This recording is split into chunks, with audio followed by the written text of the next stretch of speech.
At the moment we have a problem with the fan that is blowing out hot air from the engine. We have the feeling that it might have something to do with the way it's mounted into the engine. So at the moment it's horizontal, but every time the boat is pitching, it's like you can hear it kind of coming on and off and screaming in different pitches. So it sounds like there's a screaming cat down here, and I think it's like it's freaking out our ferry crew. So we really want to get rid of this noise. This is the fan. That's the culprit screaming at us. So we don't know why this is happening, and if we have to maybe mount it in a different position. But this is now the 4th time, I believe, that we're exchanging this fan since we got the boat, which is a bit ridiculous. I mean, there must be something wrong with it. We keep tapping it from time to time when it starts screaming, and then it stops, but then it starts again. We don't know if it has to be vertical.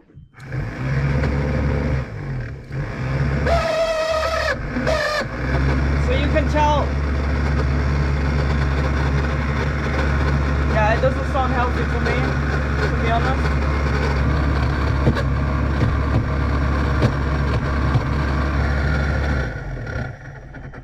So it would be great if you guys maybe have some info for us, because we really don't want to buy more fans, but we also don't want to keep this disconnected, because otherwise there's no fan taking out the hot air from the engine. But we also don't want to listen to screaming cats. So guys, if you know anything for us, any solution, just let us know. It would be really nice.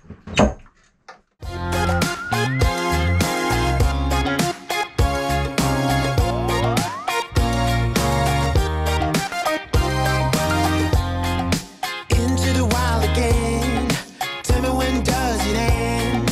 Hide under the shadow of the morning. Into the break of dawn, we are gonna carry on, covered by the daylight. It's alright.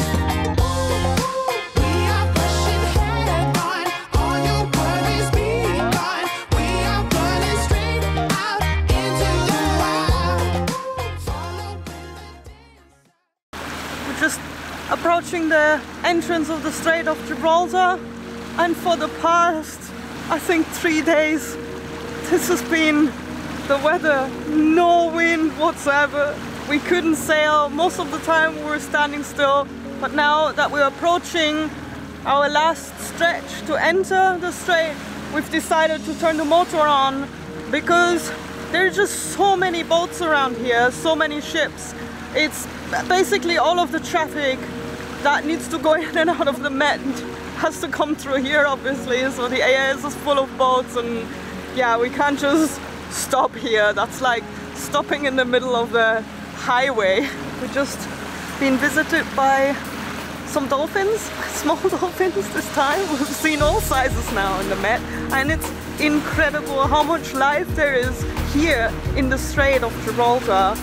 Between so much shipping traffic, so many boats, it's almost impossible not to see dolphins. And so far in the past 3 nights, they've been around the boat every single night, and now we've also seen them during the day. So that was a really nice surprise.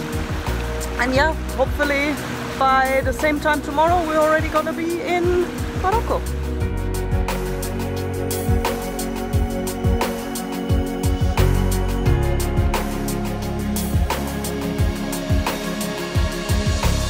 We're just approaching Gibraltar, and the amount of traffic is insane. There is like 30 container ship just right in front of us, and we have to go through it, and it's getting dark, so it's pretty scary. Yeah, I don't think any other way around it. We are gonna cross 90 degrees through the shipping lane, but still there's like 30 of them, and the AIS is just packed. When you zoom out, it's just like a black ball. Okay, let's see how that goes.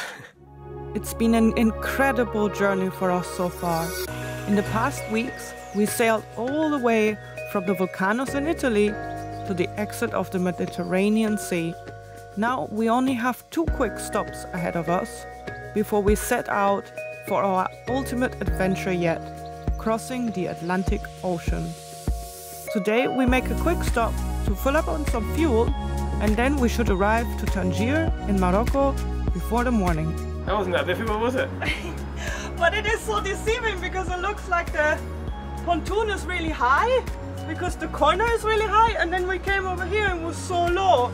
So I've just been rushing to put all the fenders almost in the water, but so good. Went here for a quick stop before we arrive in Tangier because actually there's a lot of current in the strait at the moment, and we've been battling to come over here, and we used way more fuel than we were anticipating. So we're here in the fuel dock now. I've just called a random pizza place around the corner here to get some pizza delivered. He asked for the address. So I told him we're at the end of the fuel dock here, actually right next to the fuel station obviously, and if it's possible to deliver it to a sailboat instead of an address, and he was really sweet. He just needed to know where we are, and I just explained to him that I think they're just behind these houses over there. And yeah, if everything goes well, we're gonna get 2 pepperoni pizzas delivered in like 15 minutes.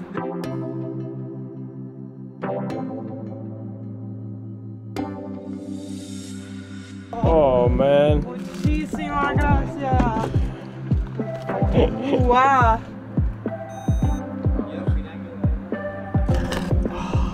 Smells nice, man.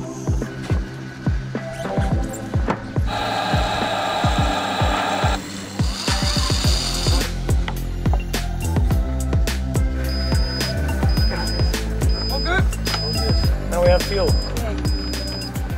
Now we need to press on because it's going to be night time before we arrive in Tangier.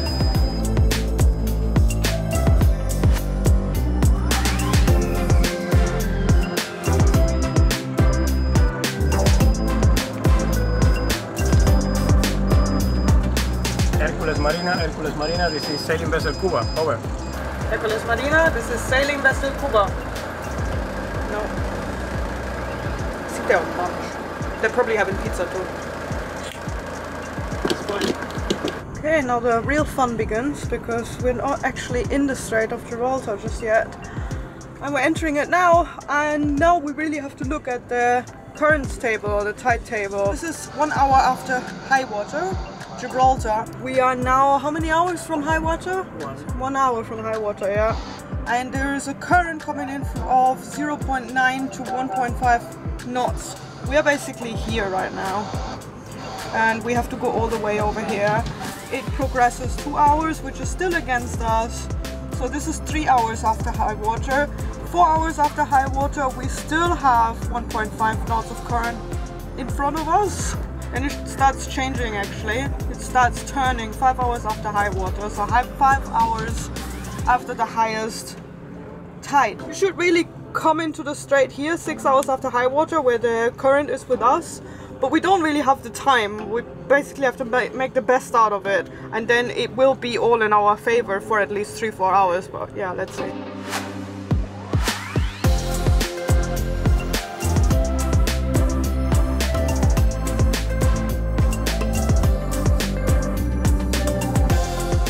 We're just leaving Ceuta behind, and actually this is a very, very strange area because even though it's only 18 to 20 kilometers away from mainland Spain and Gibraltar, this part here is kind of split between Spain and Morocco. So Ceuta itself belongs to Spain, whereas just outside of Ceuta, Morocco starts, and it's actually separated by a fence that we can see from here. Ceuta particularly, it's a peninsula, and then just behind the peninsula there's a big fence, and this is where Morocco starts. So it's just Europe and then Africa, in Africa. Many people just go on the Spanish side when they are gonna cross the Gibraltar Strait.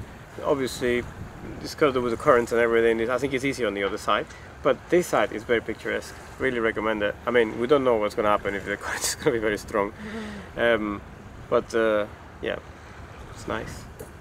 To be honest, this is a very special area because this is just the exit of the Med, where you can see Europe and Africa like at the same time. Another reason why we are taking the route close to Morocco to go through the strait has been that just around this area up there of the Strait of Gibraltar, there have been recently a lot of encounters with a pod of orcas, and they tend to attack sailing boats and disable the rudder. People don't really know why this is happening, and scientists don't really know either. The only thing that we know is we try to stay away as far as possible from all of the areas where they've been sighted and where they travel through. So it looks like they're coming down from Portugal a lot and pass through the Strait of Gibraltar, but usually more on the northern end. So we decided we're going to stay as far south as we can. Now, the problem is that there's less current in our favor here, and we've been reading that you should really cross from the Med out through the Gibraltar Strait on the north side because it's just easier. But we decided not to because we just feel a bit safer around here, to be honest. Yeah, the Coast Guard is just there. He's giving us the eye.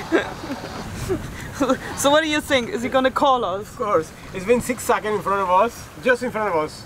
Back and forth, back and forward. It's been like for 20 minutes now. So I think it's gonna call us in a minute.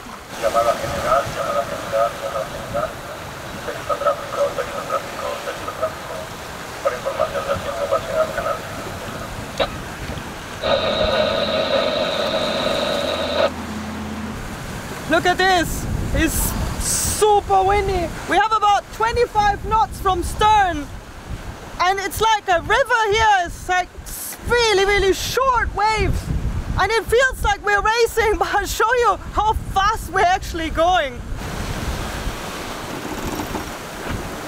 Wow, this feels so odd. I think we have about 3 knots coming at us, and it's creating all of this disturbance in the water, and it feels like we're going really fast, but I think we're only doing about 2 knots. This is so strange. You can feel it downstairs. It's like we're racing, but yeah, at one point we were almost standing still. Whoa. We could feel how the boat is trying to move through the current, just plowing forward while all of this water is just flowing back. It's creating all of this disturbance. It's just crazy because with 25 knots from stern we should be doing at least 6, let's say 5-6 knots of speed, and we're doing about 1.5 to 2. So yeah, but at least we're moving forward. That's something.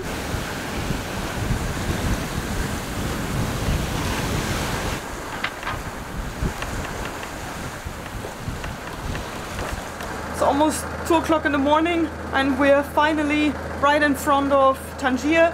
We dropped the anchor and Nick is actually out there getting into the marina because we're right in front of it, but it's about 25 knots of wind into the marina, like right into the marina. And yeah, we do not want to attempt to get in there because we've never been here before, and the first rule of boating really is do not get into a marina at night if you don't know the marina. So we tried to call them on the radio, we tried to call them by a phone as well, but the only person that we got hold of was from port control, and they kept insisting that it's protocol to go into the marina, and he said no, just proceed, but we were hardly able to turn the boat into the entrance of the marina, and we just backed out again and dropped the anchor here.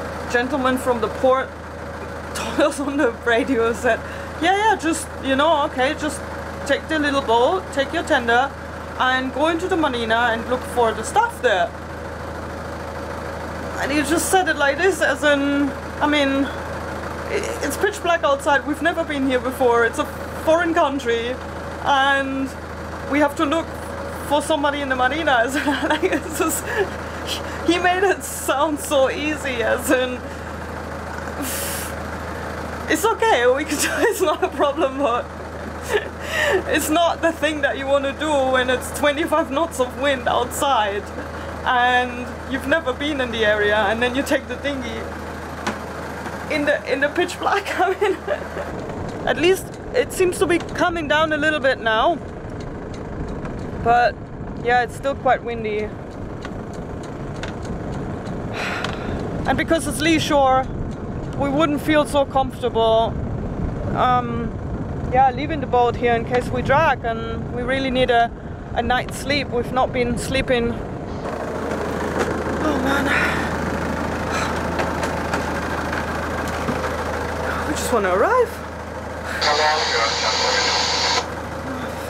Fingers crossed that Nico's gonna find somebody who can help us, because otherwise we have to go against the procedure and spend the night at anchor and, well, semi-sleep to make sure we're not dragging onto the shore.